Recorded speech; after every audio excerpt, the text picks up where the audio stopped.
Hi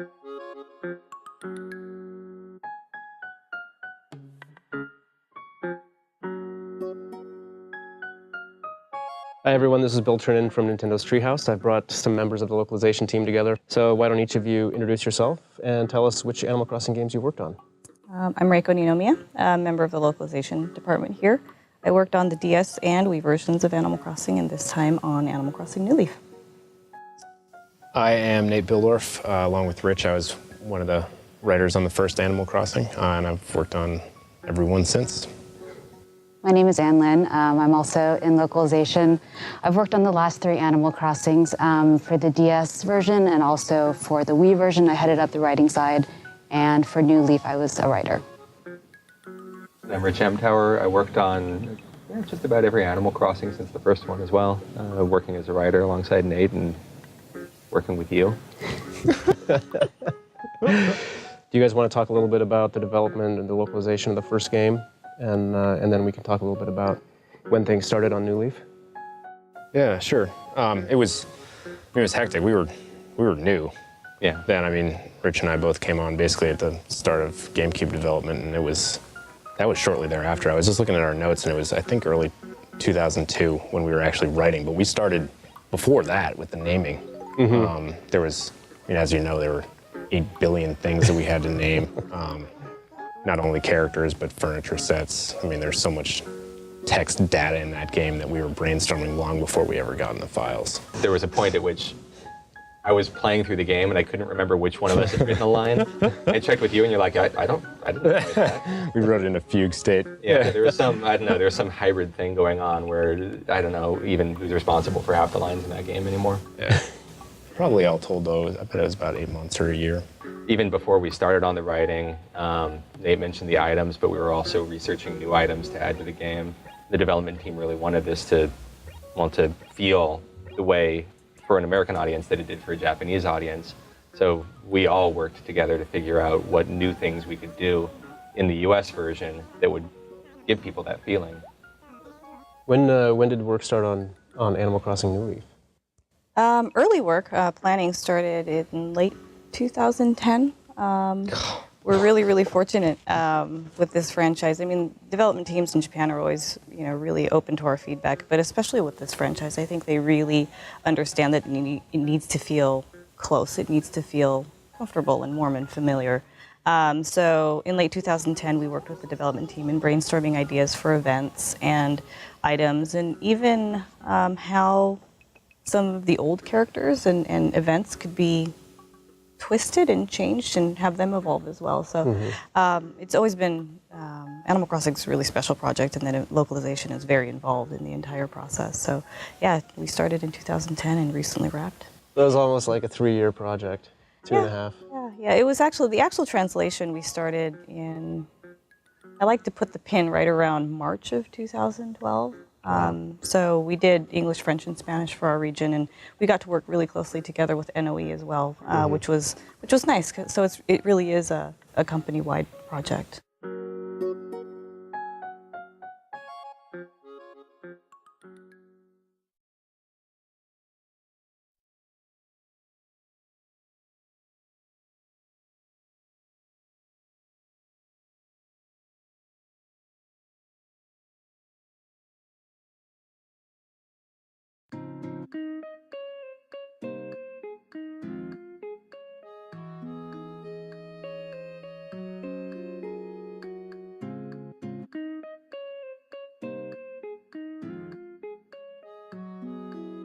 Back on the GameCube game, if I wanted, that's the Wii version. This one over here. This one over here. If I wanted to visit somebody else's town, or I wanted somebody else to come to my town, all I could do was basically we would trade memory cards, and we couldn't even play together in the same town. That obviously changed once we got to the DS version. But how's the multiplayer in this game in terms of sort of the kinds of things that you can do together? We talked a little bit about the island, but what else is there that you can do in town? If you and I want to play over Wi-Fi, we have to have our systems friend up. So it's not a software-based friend code system, it's the hardware. It's on the hardware side. So once we've established that, you and I can set up a time, and I can open my gate, and you can come play in my town. Once in town, I think most of the activities would probably, at least me personally, the one I'm most looking forward to is just going out to the island and engage in those tours, because I feel like in past versions of the game, we did have the timer, and people would kind of make up these games using that timer. But with Tortimer there hosting these tours, you have like these real mini games you can engage in. So, and then certainly, like I said before, Bill, if you want to come to my town and check out what kind of furniture I've got and things like that, how I've set up my house, and that's always something I think a lot of people have a lot of fun doing. Yeah. Raiding other towns for loot. Okay, that's Nate's style play. Well, that's also how you get the different kinds of fruit too, is by visiting other towns. Certainly. And so that still exists. Oh yeah, definitely. And just to expand on what Reiko was talking about, if we're best friends, there's an additional level of communication that we can have, at least in terms of setting things up. That way, you remember how in the like in the DS version, you basically would have to have your gate open, and then people could come to your town. If we, within the software, have become best friends, then I can actually send her, I'll see that she's online. Actually, I can actually send her a message saying, hey, open your gate, I want to come over. So it's not like you would have even had to set a time. It's just you see that, I would see that Reiko's online, and I can be like, yo, I'm coming over. One of the other features that we haven't talked about yet is Spot Pass. What can we expect in terms of Spot Pass content for Animal Crossing? The Spot Pass feature was actually added specifically for NOA and for NOE, for our territories, because just the environment in which you're playing is different. And by that I mean, in Japan, Street Pass happens really, really frequently. People take trains. It's a different community culture. Here, you've got people living in remote parts where they don't cross, they don't have an opportunity to pass by people who have the game. So in order to make sure that people receive the Happy Home Showcase, this is where Spot Pass, the Spot Pass feature is used. It's a Happy Home Showcase, which is the top part of your town. Through Spot Pass, what we're going to be doing is sending out official home data from Nintendo. So, who knows whose house you could receive through Spot Pass, but it should be an interesting piece of data that people receive. And so then when I get that Spot Pass data, even if I haven't Street Pass with other people, I'll have those homes show up in my Happy Home Showcase, and I can go do the home tour, and if I see furniture in there that I like, I can order it through a catalog, right? Mm-hmm. Yep. And you'll also see the ghost data of the person who lives there. So it should be really, really cute. It hasn't really come together, but it's on its way. And you can, of course, still Street Pass as well. That is fully functional for people who are in more urban areas or in areas where they get to Street Pass a lot. You're still going to get a lot of people's homes from doing that and be able to wander around. I like it not just for ordering stuff, but just for getting ideas, frankly, for layouts of houses and how people are decorating. Yeah. I have absolutely no sense of that myself. I need to research. Also, there's something called the Dream Suite this time. Dream Suite is actually another public works project. This is one of the more expensive ones, but it's a space where players can go to upload dreams of their towns and also download dreams of other players' towns. And if you go to this town, it's going to be not the actual town of the player, but kind of a dream version of it. You're going to see different designs that player has created, and there'll be a host character, Wendell. You'll see Wendell there, and you can actually buy those designs from him. So you can exchange designs with other players as well. So how do we become best friends in the game? It's actually really simple. If you're in my town, given we've already friended up our systems, so we're playing over Wi-Fi, I can just tap your name and best friend you. And as long as we're both mutually best friended, then we can engage in that communication that Nate was explaining earlier.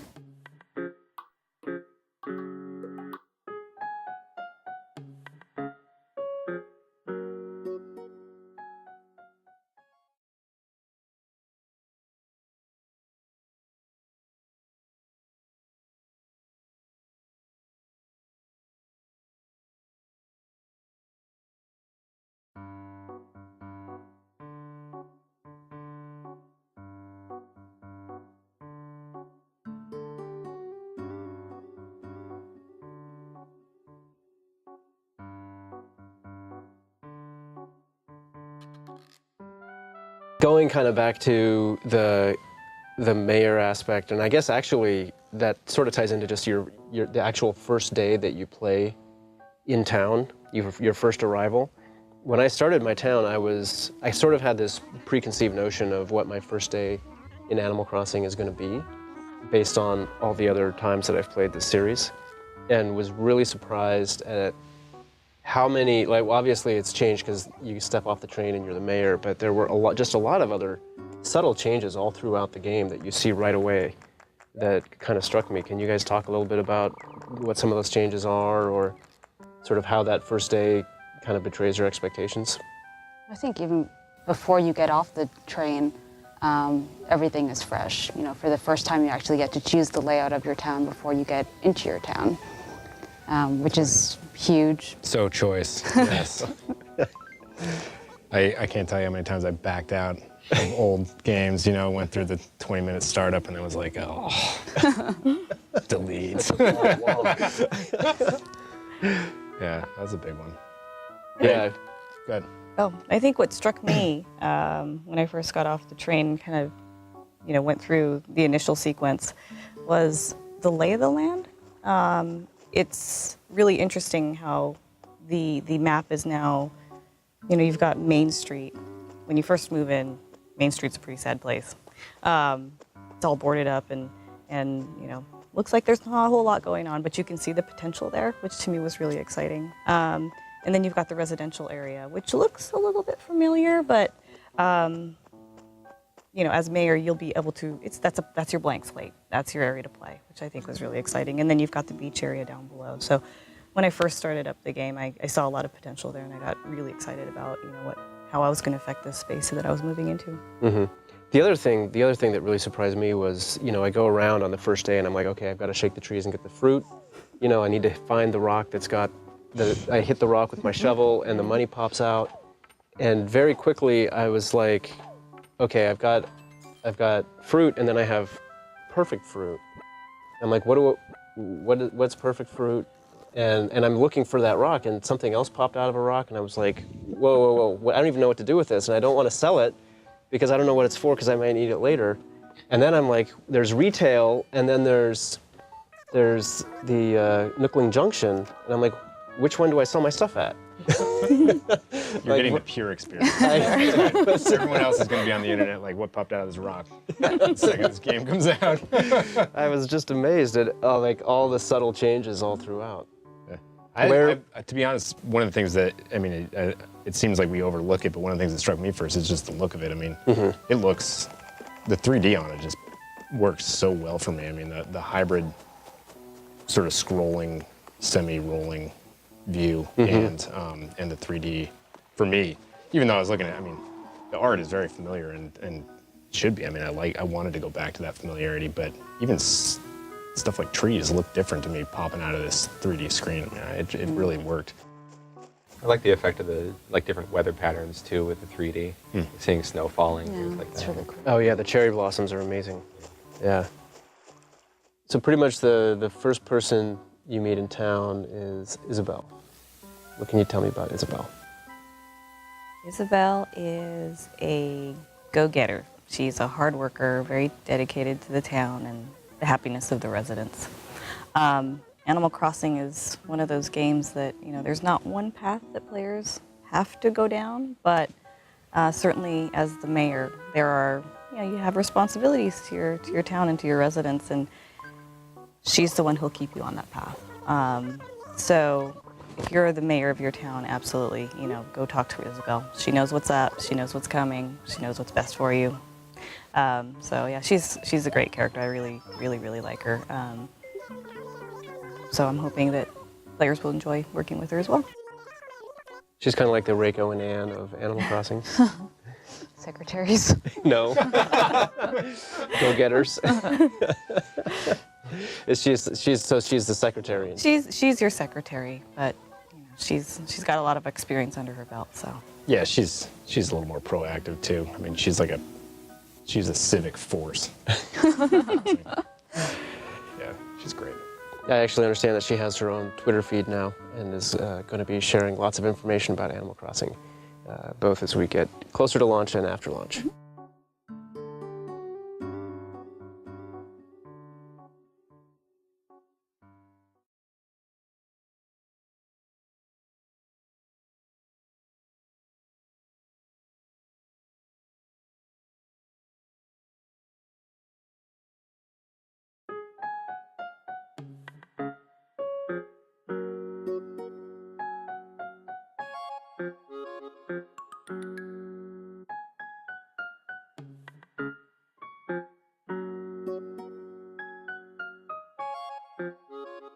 I guess one of the things we haven't really talked about is what you can do with your house this time. And I just want to say that I love the fact that I start off in a tent. And I want to know if I can stay in a tent forever, or do I actually have to get a house? You can. But there's not a lot of space in a tent. And you're going to want some room to put your stuff down, for one thing. But, I mean, there's more to it than just that. You're the mayor of the town, for one thing. You want to represent. You don't just want to live in a tent the whole time. But, I mean, there are other things to it as well. When you move up into bigger houses, you have more things that you can do. Rico can speak to some of the other things that become available as you move up in the world, too. So if you keep yourself in your cozy little tent, you're going to prevent other things from happening. So if you want to experience those things, you need to put the down payment down, Bill. Okay. And then also another cool thing you can do with your house is, we mentioned customizing the interior. You can actually customize the outside of your house this time as well. So if your house looks cool on the inside, you can reflect that on the outside. So you can change the facade, your door, your roof, your fence, and your mailbox. So that's kind of a big change, because before, when you visited somebody's town, you didn't really see much in the way of difference between like your house and their house. Whereas now, both with the public works projects and then with the sort of the exterior of your house being customizable, it really makes it so that your town, the outdoors of your town, feel a lot more unique. Mm-hmm. Yeah. You also, at the very beginning, you pick, like it used to be, you could sort of pick generally where your house was, and now in this game you can actually pick a specific location, both for your house, but also specific locations for the different field objects as well. Because I picked a place for my house that I really kind of thought long-term, like future potential, not realizing that I was going to have to, as mayor, sort of get my approval rating up before I could start building bridges. So it took me a little while before I finally got to have sort of the perfect layout, but ultimately it just felt like it was a lot better.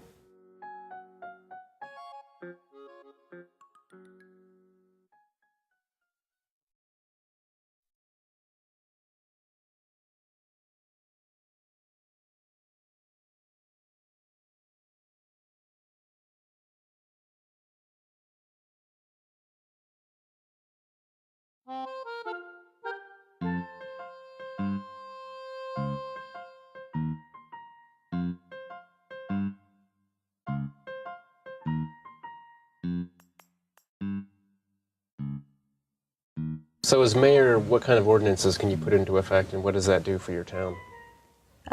One example of ordinances that you can enact as mayor is the one that actually allows you to set times. The reason this is valuable is that we all live busy lives. We all have different schedules. Some people are going to be able to play in the morning. Others are going to be able to play late at night. Certainly there will be people that also play during the day. But for those of us who have these schedules, as mayor, you can basically set the waking time for your town.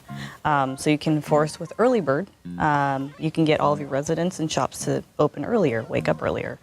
With the night owl, you do the opposite of that. You shift your clock so active time is later in the day. So it just is a way to make sure that you're not missing anything in the game.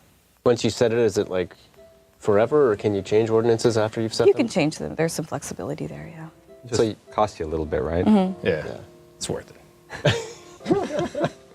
it. In addition, the animal residents will now respond to a wider variety of things. As the mayor character, you can enact public works. Oh, the public. Yeah, the public works, and you can basically put up field objects, what we call field objects, so like benches and streetlights and things like that. And so if you're walking through town and there happens to be one there, you talk to one of your neighbors, they'll actually say, hey, I really like this. You're doing a great job as neighbor, or as mayor. And so they'll react to the weather, they'll react to a variety of different things. So I feel like the experience itself will feel a lot richer for users. Yeah. With the public works projects, can you, like, if I decide I want to have not just one lamppost, but like a whole row of lampposts all along like a main path in town, can I do that? You can do that. It's going to cost you some bells. There are a few field objects that you're limited to, like the bridges, which are one of my favorite field objects because, a lot of times you have a bridge over here, you want to go over here. So if you can throw a bridge in there, certainly helps, you know, your commute time, I guess. Yeah, so those you're limited in the number you can do. So depending on what exactly the field object is, you can put down, several.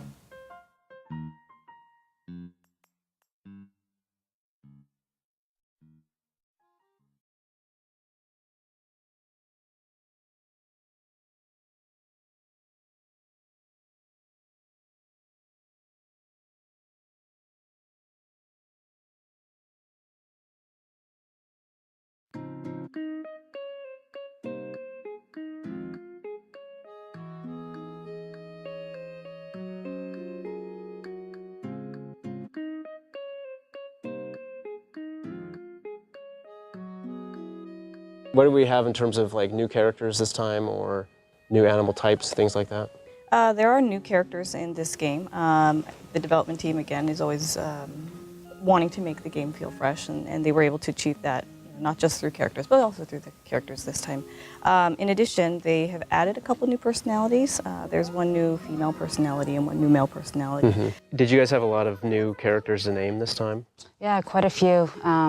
We also had 2 new animal types, deer and hamsters. Hamsters are super cute. They're just like these little short guys who, not just guys, girls too, who wander around town, kind of waddling.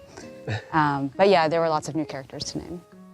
That was probably one of the most fun things about working on the original, was coming up with all the names for all the different characters. Mm-hmm. And there are quite a few that stick in my mind, like Boots the alligator. Yeah. Yeah, Lucky he's in my town. The dog wrapped in bandages. Yes. He was always a favorite of mine. Did you guys take kind of a similar approach in terms of trying to name things? I think. You mean kind of black humor? Yes. Yeah. Oh, and what about the other thing that seems like has changed quite a bit is the roles of some of the characters, the special characters in the game. Like we have KK Slider here in plush form, but he doesn't do exactly the same thing that he's done in the past games, correct? He does on one night of the week. Yeah. So Saturday nights, there's a new live house. It's called Club LOL. Mm-hmm. So on Saturday nights, if you go there, you will see traditional Slider, KK Slider, and he'll be playing his guitar. He's expanded, and he's now also a DJ. So DJ KK will be there on every other night of the week. So it's really cool. You can go to Club LOL and like rock out to his music. You can actually make your NPC or your player character dance. So wait, how's his music work this time? Is it like remixes of his old songs in DJ form, or? There are remixed versions of old favorites, but there's also a few new ones in there too. Oh, okay. And you can still get records, and you can put them on the wall now. Mm-hmm. Yeah. You can put records on the wall? Yeah, hang them up on the wall of your house. There's album art for all the songs. Yep. Oh my God, I'm gonna go crazy. Wow.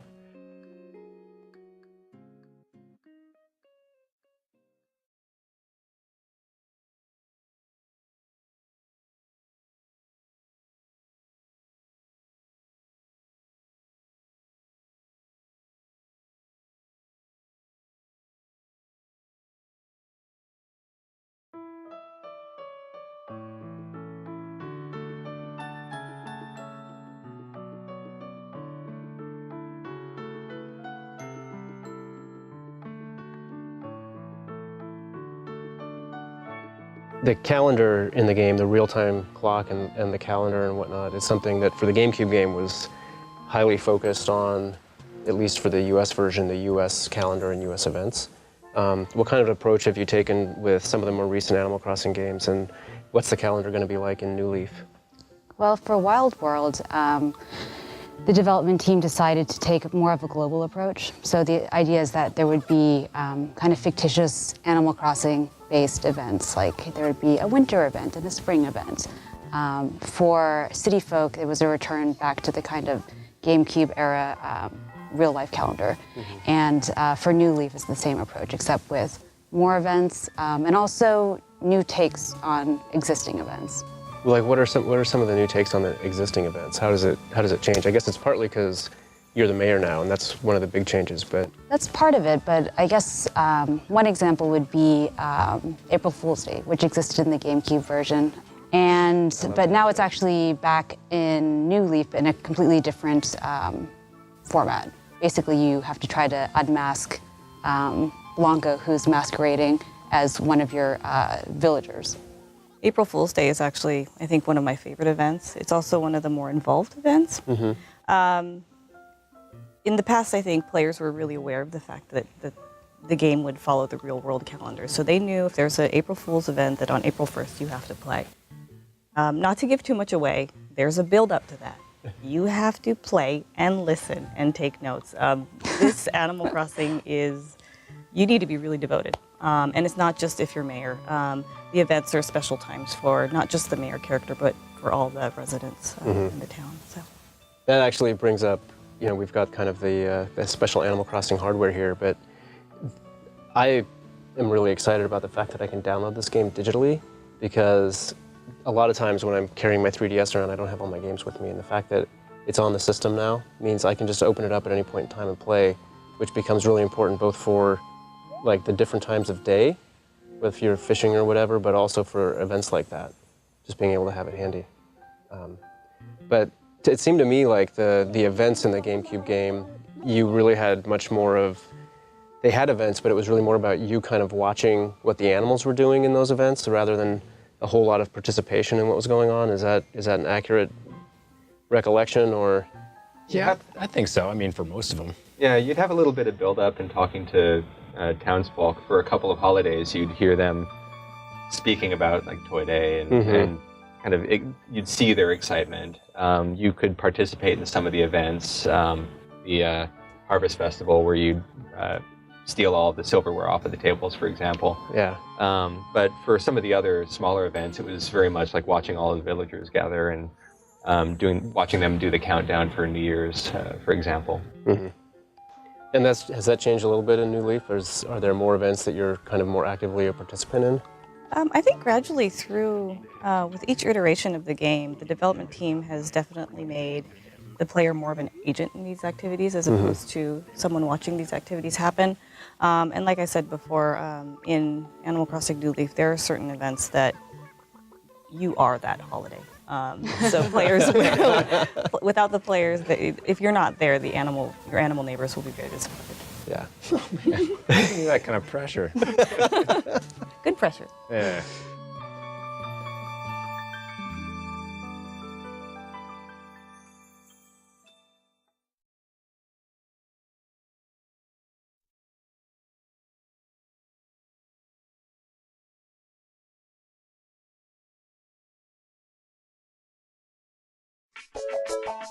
Welcome to Animal Crossing New Leaf, where there's new fun to discover every day. 'Cause you're the mayor here, and you decide how your town grows. You can customize what you want, how you want. You can design your world just how you like it. Then show your friends around. Every day's a new day in Animal Crossing New Leaf, only on Nintendo 3DS, rated E for everyone.